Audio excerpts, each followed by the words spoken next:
Olá, sejam todos bem-vindos ao site da Abracal. Hoje nós estaríamos aqui conversando com o Diego Mocelin, que é o presidente do Sindicato das Indústrias de Calcário do Estado do Paraná, e que vai nos contar um pouquinho sobre a questão do Enacal 2024, que acontece agora no final do mês, a partir do dia 27 de novembro, na cidade de Curitiba. Diego, bom dia, seja bem-vindo. Agora você está com a programação toda definida. Eu queria que você nos apontasse quais são os caminhos, quais são os meios aí para essa que vocês definiram, né? Porque é uma programação que junta tanto a questão do calcário em si, como a questão da gestão das empresas, o comportamento das pessoas no mercado, né, Diego? Seja bem-vindo.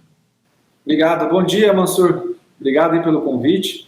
É um prazer estar ajudando o pessoal aqui a organizar a Enacal, né, um evento bastante importante, todo ano é feito, e aqui nós temos a honra de fazer aqui no Paraná. As expectativas são ótimas, Mansur, quando você fala dos números, até porque os patrocinadores, tivemos grandes procuras de patrocinadores que não estavam em outros anos, então a gente está organizando aqui um evento que vai proporcionar aí bastante temas aí, né? E outro fato também já venho adiantar aqui é que nós estamos já com mais de 70% das credenciais, né? Temos ainda bastante vagas preenchidas, mas para quem quiser ainda pode procurar. Os canais, né, a gestão, o que a gente procurou fazer no evento, né? Uma organização onde a gente encontre bastante network, né? Falar bastante e também trazendo temas, né, de gestão empresarial, sucessão familiar, que todos que são empresários nessa atividade que possam ter um dia aí bastante bacana, né? Ah, positivo. Hoje a gente tem visto muito a questão, né, principalmente quando ocorre, né, o Enacal, que é cada ano num estado, a avaliação com relação ao consumo histórico, né, do calcário agrícola, que é um insumo importante, mas que muitas vezes o produtor acaba deixando de lado. Como é que está esse consumo do ponto de vista histórico no estado do Paraná? Então, Mansur, o histórico do Paraná ele vem crescendo, sim, como a média nacional, né? Mas, do meu ponto de vista, o Paraná ainda deixa a calagem, assim, né? A gente tem a insuficiência de calagem no Paraná, ele é ainda grande. Se você pegar um exemplo de Goiás, por exemplo, é um estado que planta menos que o Paraná, tem menos hectares de cultivo, e ele usa, o ano passado surpreendeu, usou mais calcário, usou quase 9 milhões, o Paraná ainda está na faixa de 5 a 6 milhões de consumo interno, para uma área de mais de 11 milhões, ou seja, né, levantando alguns dados, nós temos o Paraná aí com 500 quilos médios por hectare, então está bem abaixo aí do que outros estados. Então, no meu ponto de vista, o Paraná teria que estar consumindo numa média de calagem normal, aí, próximo de 10 milhões de toneladas. Ah, positivo. E, Diego, conta pra gente, como é que tem sido o impacto de questões aí, como, por exemplo, as mudanças climáticas? A gente sabe que as chuvas, por exemplo, ocorreram mais para o lado do Rio Grande do Sul. O pessoal do Paraná sofreu um pouquinho mais com a estiagem, né? Sim, nós tivemos momentos, Mansur, perto da colheita, ali no início do ano, tiveram alguns pontos do Paraná, né? O Paraná é um estado grande, né? Tem muita área de cultivo, e alguns pontos, sim, tivemos problema com estiagem. Vale ressaltar também que o Paraná é um grande exportador de calcário para o Rio Grande do Sul e também para Santa Catarina, né? Então, as nossas demandas também foram afetadas, né, para quem produz calcário, para essa região lá dos gaúchos. Então, mas o Paraná, o consumo desse ano, eu vejo que está muito próximo, ou 10% a menos do ano passado. Algumas regiões tiveram estiagem, mas não todas, né? Certo. O preço das commodities, você acredita que também tem influenciado um pouquinho essa questão do consumo em si? Muito. Assim, ó, o preço a gente entende assim que o calcário, tivemos, por exemplo, o boom de commodities em 2021, onde a saca de soja, por exemplo, foi a quase R$200. E nesse mesmo 2021, a safra 2022, tivemos aí aumento de consumo muito grande. Ou seja, o agricultor investe muito em insumos, principalmente no calcário, quando ele está mais capitalizado, favorece ali a troca, né? Como agora os custos das commodities, né, dos cereais caiu, então você vê que o agricultor não investe tanto nos insumos, principalmente na calagem.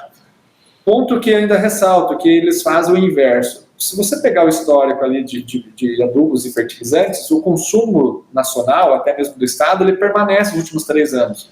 Ou seja, o agricultor está deixando de investir no calcário, que é um insumo muito mais barato, e permanecendo com as quantidades de adubos e fertilizantes.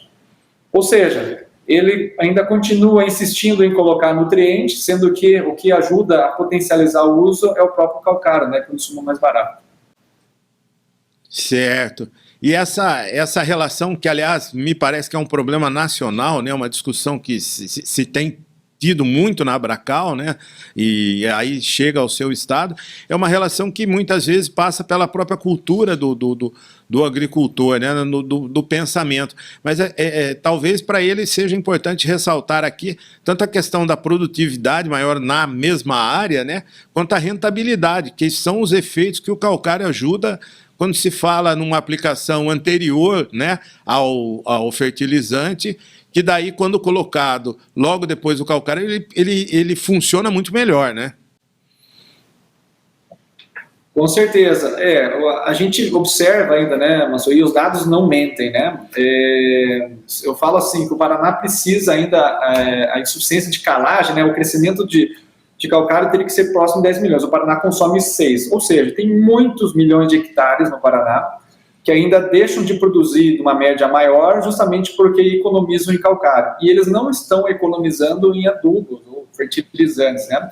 Isso é uma prática, eu acho que, assim, deve-se, a gente faz alguns trabalhos de mostrar para o agricultor que existe, né, não economiza em calcário. O calcário, ainda relatos, não são de alguns professores, né, é a matéria-prima mais nobre da agricultura. E é uma economia boba, né, porque você, além de colocar uma quantidade, então, maior de calcário, talvez possa economizar um pouco no tubo de fertilizante, não, eles preferem economizar no calcário. Mas, assim, também tem um fato, Mansur, que vale destacar, que às vezes não é nem pela economia financeira, tá? Porque o calcário, às vezes, ele não está à disposição do produtor quando ele precisa. Como também venho dizer que existem muitos programas de financiamento para insumos, custeios, que eles não coincidem com a época de colocar calcário. Então, calcário, após colheita, você antecede ali a aplicação para depois fazer o plantio, né? E o que a gente vê, pelo menos até na minha cartela de clientes, eu sou um empresário de calcário também, que o custeio, o financiamento para o produtor, ele não sai na época de calcário, ele sai na época do plantio ou da compra de fertilizante. Ou seja, às vezes muitos desses produtores não estão capitalizados o suficiente na compra do calcário ou tiveram a oportunidade de comprar ele antes, fazer um planejamento de uma compra melhor durante o ano. Então, a disponibilidade quando chega ali na época de sazonal, chega uma época que todo mundo quer, talvez não consiga por impacto da logística, que não é suficiente naquele momento, ou talvez o impacto de todos estão preocupados na época de comprar semente, ou também a parte financeira, né? Já estamos com commodities mais baratas, e ainda por cima você não tem um plano definido de compra de calcário pelo governo, um financiamento direcionado, só se fala assim custeio, mas eles chegam sempre perto de setembro, outubro, que já é época de plantio mesmo. Então, eu acho que a disponibilidade, no momento que o calcário ele precisa, o produtor precisa desse insumo, ele não consegue até por essas questões que eu contei. Ah, positivo. E na relação entre o mercado como um todo, né, se a gente pensar no ecossistema do agronegócio no Paraná, existe uma figura muito importante que é a cooperativa. Como é que você está vendo hoje a relação da cooperativa, e principalmente como elas tratam a questão da calagem em si, da aplicação de calcário e outros insumos? Então, Mansur, o Paraná, tenho absoluta certeza que é o estado que mais tem cooperativa e que mais as cooperativas têm impacto que favorece o crescimento do agronegócio aqui do estado. Tanto é que, se pegar os dados de 2023, o Paraná teve um crescimento de PIB assim, de 5,8, maior de todos os estados, aí, maiores do que alguns países que vêm numa crescente de PIB. Eu acho que o papel das cooperativas é muito grande em cima disso, faz um trabalho espetacular. Por quê? A cooperativa aqui no nosso estado, né, nós temos várias assim, de grandes nomes, né, exemplo da Coamo, Cevale, são empresas que elas processam cereais e estão convertendo em proteínas, né? E estão exportando, então, deixando toda a parte, não exportando tanto grão e fazendo conversão de grão em proteína, né? E acho que isso faz com que o Paraná se destaque nesse crescimento. Tanto é que desse crescimento, 26% desse acréscimo do PIB foi do agronegócio. O que eu observo também? Grande parte desse consumo de calcário está atrelado na compra pelas cooperativas. Então, vem fazendo um papel que se destaca. O que eu teria, assim, colocar é que essas cooperativas não vêm dando tanto foco para o calcário, justamente porque eles estão mudando o foco de virando uma indústria de alimentos, e visto também que o mercado, a média nacional, né, estadual do calcário é de 500, no Paraná é de 500 quilos, existe alguns estados já passando de 1.000 quilos por hectare, então o foco que as cooperativas dão sobre o produtor, sobre a calagem, deveria ser maior. A gente sabe de tudo que nós estamos falando, e assim, a gente nota que problemas de logística e problema de disponibilização de calcário. Então, eu tive acompanhando alguns dias de campo ali de algumas cooperativas, falando com alguns produtores, né, colegas associados ao nosso sindicato, e a gente vê assim que as cooperativas estão falando um pouco mais sobre a importância do calcário, mas, no meu ponto de vista, devia sim ter um foco, assim, tem que ter mais focar nesse assunto que é de extrema importância. Vale ressaltar também que o Paraná tem um dos melhores calcários do Brasil, né? Ele tem um poder de impureza muito baixo, é um calcário que tem um PRMT bastante alto, pela facilidade de moagem que ele tem. Então, deveríamos usar mais e dar mais importância a esse insumo que é tão importante. Ah, sim. E quando você fala usar mais, dá para a gente acrescentar também, não apenas aquele que deixa um pouquinho de utilizar, mas também a subutilização. O Paraná também sofre muitas vezes por não seguir, não revisar, por exemplo, a quantidade de calcário aplicada por hectare. Sim, dentro do nosso estado a gente deve ter aí, não tem um número certo, né, mas em diferentes tipos de solo, em diferentes tipos de recomendações de calagem. E quando a gente vai para os manuais de adubação, quando a gente vai para onde o produtor pode assim, buscar informação de qual é a quantidade de calagem, a gente vê que tem informações obsoletas, são informações antigas, né? Então, as recomendações de calagem passam por um processo que elas devem ser modernizadas, principalmente depois do plantio direto. Então, você pega, por exemplo, o plantio direto começou na década de 80, ali com mais pressão, da década de 90, você se mantém em recomendações de calagem quando você tinha o produtor virava o solo, né, plantava e depois fazia a movimentação do solo. E hoje, para plantio direto, você se perdeu um pouco disso, e as recomendações, o estudo de movimentação, qual tipo de calcário, eu acho que está se atualizando. Hoje o produtor não tem um norte tão exato assim de como ele seguir.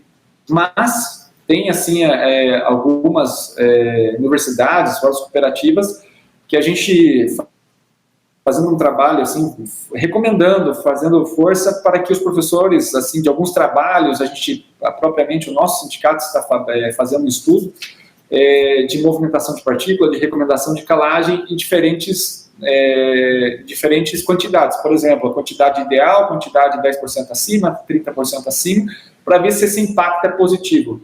Muito que lá no Mato Grosso, a gente vê já trabalhos trazendo resultados positivos, como também de Goiás, e a gente vem implementando aqui também no Paraná. Mudar, na verdade, assim, resumindo, é mudar a forma que é recomendado o calcário.